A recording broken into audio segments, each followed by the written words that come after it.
So today we are going to talk about somaclonal variation and then the applications, how it is useful and what are the demerits of somaclonal variation in plant tissue culture, and then how we do micropropagation. Now first let us talk about the somaclonal variation.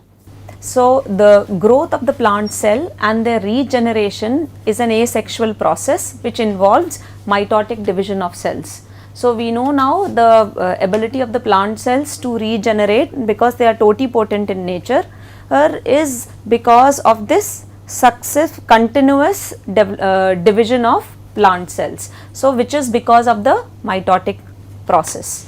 Now whenever the cell has to, or the callus has to form, or the callus has to regenerate into a plant or any organ, the cell has to continuously keep on dividing. Every cell, single cells, undergoes hundreds of division cycles finally to lead to differentiation and the regeneration process. Because of this rapid multiplication, there is instability which is in many different forms. You can see it in ultimately in phenotype. There will be in terms of chromosomal instability, genetic instability. When I say genetic instability, it would involve in terms of size, number of chromosomes. Then it can also show up as change in biochemical instability, which means suddenly you will see some new compounds getting formed or the yield of the existing compounds changing. Then I was talking about phenotypic variability. Phenotypic variability, you can see if the regenerants have come out of this somaclonal, after this somaclonal variations, you will find that they are not clonal progenies. There will be variation in terms of, which is visible in terms of maybe flower color, maybe in terms of leaf size, height of the plant, branching patterns. So these are different kinds of variations which can happen because of this somaclonal variation. So if the objective is to do clonal propagations of the plant, then somaclonal variation has a demerit. So the occurrence of an uncontrolled variation during the callus regeneration is termed as somaclonal variation. Now this leads to what? This leads to variation found in the plant's regenerants when you are using cells or callus in vitro cultures. And because we are using somatic cells generally in vitro cultures, so therefore the term somaclonal variation. So cell and tissue cultures, they undergo frequent genetic changes and these get expressed in the form of biochemical and at molecular level changes. Now what causes somaclonal variations? Now we know that the plants are totipotent, and as I said, every cell needs to divide a number of times before that redifferentiation and dedifferentiation and then again redifferentiation happens. So because of this, sometimes there is ploidy change, sometimes you will find there are karyotypic alterations. When I say karyotypic alterations, which means you will find that there are recombinations happening, or there may be activation of transposon elements. There can be single gene mutations which might happen, or when I say activation of transposon elements and different recombination events might happen, which means that these are those gene elements which can change their relative position in the plant chromosome. When I am saying plant chromosome, because I am talking with respect to plant cell. So when these get activated, now why this is happening, we were talking, this may happen because of many reasons. For example, it depends on the genetic makeup of the explant which has been used, the ploidy level of the explant which has been used. Then it also depends on the culture conditions. Sometimes if there is very high concentrations of phytohormones, that can also lead to this.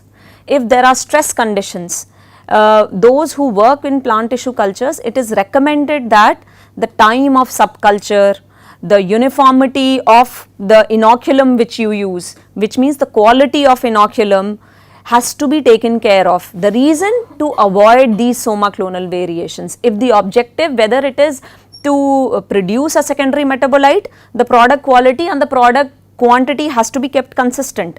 If you need to have reproducible results, then therefore these have to be taken care, that the inoculum which you use for subculture has to be same in quality and age, then the culture conditions have to be kept same. Sudden changes in conditions can also lead to epigenetic variations. So when we say somaclonal variations, some of the epigenetic variations like for example DNA methylation can happen.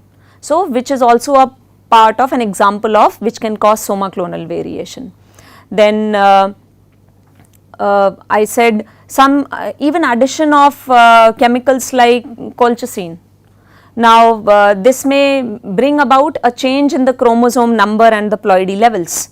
So that can also cause then somaclonal variations, but generally you would not use mutagenic agents in the medium. So when you are doing plant tissue culture, it may be sudden changes in the culture conditions, or if you delay the subculture cycle for very long periods. So it happens when there is a very long term, it takes time, it does not immediately happen, but if there are stress conditions continuously provided for a number of subculture cycles, then this can lead to somaclonal variations in the culture. Now what are the methods of assessment? How will you come to know that there has been possibly a somaclonal variation in the culture? So there can be three methods. One is you will see a change in phenotypic parameters, you can find out from that. Now in phenotypic parameters there can be two ways, quantitative, qualitative. Now quantitative, people measure plant height, the clonal propagation is happening. So actually you will see the same, you should see similar phenotypic parameters, but if you see a change in the leaf size or a plant height or in the internodal regions, the length, so then that is an indication. Now qualitative, for example in flowering patterns, the color change happening. Then physiological parameters means functional. Now the minute there is a change in functional characteristics, you can see a change in the protein characteristics. So which means the differential expression of proteins or even the total protein content. So which you can see on the gel electrophoresis. Now then again your secondary metabolite, like for example we saw in Viola odorata, I was mentioning in the earlier classes during the introductory that we were working on class of plant peptides called cyclotides from a medicinal plant called Viola odorata. Now what we observed was when the plant was brought in vitro and we could generate the in vitro plantlets, and we did a study on the array of cyclotides being produced from the same plant material which we got from the horticulture, which was being maintained at IIT Madras. We saw some novel cyclotides coming out. So suddenly, so which means that some of these variations which might have happened because of the in vitro conditions, which may be stress to the culture or which may have caused these variations, ultimately then leading to variations in its biochemical synthesis. It is not that the genes were not present, but maybe these genes were not expressed, but because of the conditions which were provided inside the lab could lead to expression of the genes of other cyclotides. Now what are the factors which can affect somaclonal variation? The source of the explant I said, which means the genotype of the explant or the ploidy levels. In plants it is well known. So then medium composition which means, as I said, if there is higher amounts of phyto hormones or plant growth regulators, then it can act as a stress. For example BAP and 2,4-D, then they can bring about karyotypic alterations. So please remember, when I say genetic variability which can happen is in terms of chromosome number, in terms of chromosome shape, size, these can be the changes. What other factors? Culture period, generally long term cultures, you keep them for very long under a conditions, then you will see these changes happening. The subculture period can be a factor. Then the subculture frequency. So it is recommended keep things consistent whatever conditions are being kept. Now what is the molecular basis of this variation? Now this can arise due to single gene mutations which can happen in the cultured cells, which can be because of the conditions which you provide. Then changes in the cytoplasmic genome might happen, which can be also a part of somaclonal variation. Now when I say changes in the cytoplasmic genome, which means what? Where are these changes happening? Or the chloroplast. So sometimes it is also observed some plasmids, they get extra chromosomal material getting integrated into mitochondrial genome and bringing about a change. Then as I said, activation of transposable elements. Now what are transposable elements? Transposable elements, these are small DNA sequences which can change their relative position in the chromosome. So when the recombination happens because of this jumping, these are called jumping genes. So then there can be a genetic variability. Now somaclonal variation, it can also happen because of the mitotic crossing over. Generally crossing over, it is a natural phenomena to bring about, to increase genetic variation in the progenies, which we know it is a well known part of meiosis. But when it happens in mitosis, then this can also cause, because somaclonal variations, the cell division is happening because of mitosis. The cells are continuously dividing because of the process of mitosis. If during this continuous division some crossing over happens, which means the gene transfer in the homologous pairs of the chromosomes, then this can cause a genetic variability, which means chromosomal instability.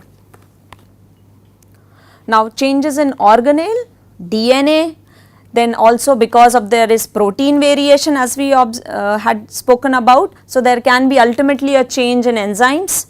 You can have same enzymes, same sequence, but their functionality might change or differ in the amino acid sequence, but they catalyze the same reactions. Now therefore if you see all these things, now I hope you can make out that how can we exploit somaclonal variations. Now because there is a chance by inducing epigenetic variations, by changing culture conditions, you can bring about a change in its phenotypic parameters, their physiological parameters. Therefore it also gives you a chance to make a desirable change in the cell line. So this can be therefore used for choosing a disease resistant cell line or salt resistant, drought resistant plants. Then environmental stress tolerance can be because of salt or drought, any kind of stress can be used. Now talking about micropropagation. Now what is micropropagation? Micropropagation is multiplication of plants through plant tissue culture. Now in plants, even highly mature and differentiated cells, they retain, we know, the ability to regress to meristematic state. So the vegetative method of propagating plants is termed as micropropagation or cloning tissue culture. Now what are the different applications? For example, in medicinal plant, if you need to preserve the medicinal plants, then this can be of use. Under in vitro conditions, you can generate large amount of plantlets of the same genetic makeup, and then those can be planted. But this is again a very slow process, because once you are generating these, they need specific, this is all being done under controlled conditions.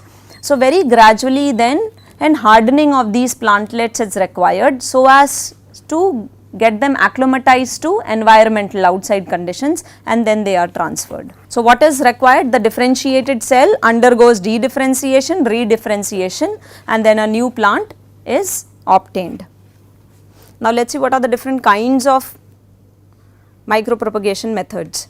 So development of shoots from these pre-existing meristems or nodal regions ensures genetic stability of the regenerants and is termed as axillary budding. Now similarly, this is also a method to develop virus free plants, as we were talking about in the last class, because these are meristem regions rapidly dividing, so there is less chance that the virus can get propagated from the infected areas of the plant to these regions at the same rate as the cells are dividing.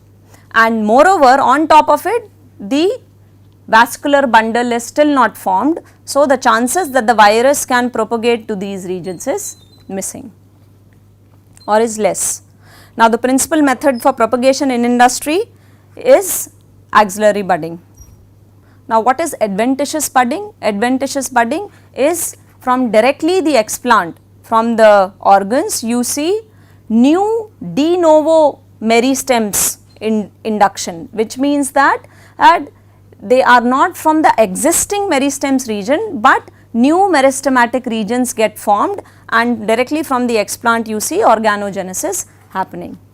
So it is de novo formation of adventitious buds which means not from the pre-existing meristems, may occur directly from the tissues of the explant. Now they also form indirectly, so there is always a chance where a callus phase, it is not that if you are not, it depends on the species, sometimes it may not happen, the same conditions you are trying, it depends on the genetic makeup, the species on which you are working. So if direct is not possible, then generally it becomes more conducive if an indirect phase, which means the callus phase, is involved. Even in somatic embryo induction, you will find that because it is so much dependent on the species response and depending on the objective, then it is preferred to use a callus phase and then regenerate into organ cultures. Now as I said, axillary budding, then adventitious budding, and you can even do micropropagation using somatic embryos. Now somatic embryos, which we know as synthetic seeds, this can also be used to generate large amount of plantlets in smaller amount of time and space. Now what is a demerit included here? Although you can get large amount of plantlets, large amount of plant material in less time and space. Now because it is through somatic embryos, and if you are using an intermediate callus phase, which means indirect somatic embryogenesis, then there will be genetic variability in these plantlets. So if the purpose is, it depends on the objective. If the purpose is not clonal propagation, if the clonal or the genetic stability is not a requirement, it is, suppose it is being used for fuel, if you just need to do forestry, or if you need to propagate a weed just for the sake of biomass to be used for biofuels, generating biomass. So then clonal propagation might not be a need. So then if you can compromise, then synthetic seeds is a good way of multiplication of those plants. So somatic embryos can be used for production of synthetic seeds. So if you can see in the picture, these are gel beads. So it is nothing but like you do plant cell immobilization, similarly somatic embryos are immobilized. So what is critical here? The viability of the somatic embryos in the gel. So what are the advantages? Small space requirement in case of micropropagation, then plantlets produced are free from insects and microbes because they have been grown under controlled conditions. Then virus elimination is possible. Why? You know now the reason, because we are making use of the meristems to bring about the micropropagation. Then reproducible system, as the conditions are being maintained under controlled environment, everything is being done, so it is reproducible. Then production is unaffected by the seasonal variations as which might happen in the natural conditions of propagating a plant. So these are the stages which will be involved: selection and establishment of an aseptic culture, then multiplication of the propagule, then plantlet regeneration, and preparation and transfer to the field. The step of preparation and transfer to the field is a long drawn, it takes time.